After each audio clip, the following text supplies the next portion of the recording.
CK मराठीमध्ये आपलं स्वागत आहे। CK मराठी व्यक्त केली होती, आज त्यांनी राजीनामा दिलाय। मला वाटतं जयंत पाटील साहेब गेले मला वाटतं वर्षभर त्यांचं सुरू आहे, मधून मधून या बातम्या येतच असतात। अलीकडे त्यांचा वर्धापन दिन सुरू झाला तेव्हा पण त्यांचं ते राजीनाम्याचं ते उद्घाटन करत होते।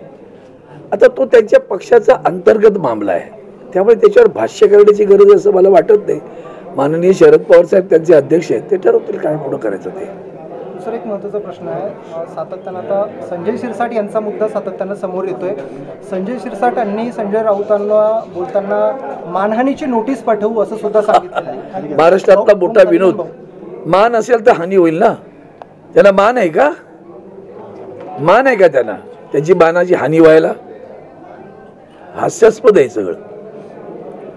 लाज वाटली पाहिजे ते जे पाठवले बघितल्यानंतर लोकांनी, त्यांची वक्तव्य, त्यांचं बोलणं वागणं, अलीकडे त्यांच्या मुलाने गेलेले प्रताप, सदनात चर्चा झाल्या सगळ्या।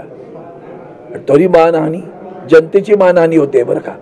तुम्हाला निवडून दिलेल्या जनतेची मानहानी आहे, पण मुळात तुम्हाला मान नाही तर हानीचा काय विषय येतो, सोडून दे।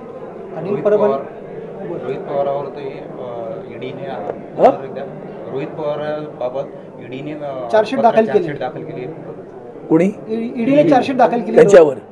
त्यांची पद्धत आहे, नाही जो त्यांना लवून जात नाही, वाकत नाही त्यांच्यासमोर, स्वाभिमानीने उभा राहतो, त्यांना ईडीच्या नोटिसा द्यायच्या। हे असंच करत झाले ना आतापर्यंत। माझं तर या सगळ्या माध्यमात माननीय पंतप्रधानांना प्रश्न आहे की ज्या माननीय पंतप्रधानांनी खातो नती आणि खावा देतो नव्हती असं म्हणत आले ते सातत्यानं। भ्रष्टाचाराचे आरोप त्यांनी दस्तूर खुद्द स्वतः केले। त्यांनी ज्यांच्यावर आरोप केले त्यांना तुम्ही पक्षात घेतलं, सन्मान दिलेला, सोबत सरकारमध्ये घेतलं, मंत्री करताय, तर तुमची ही जी अशा ज्या कारवाई आहेत ना त्या सगळ्या संशयास्पद असतात, लक्षात घ्या।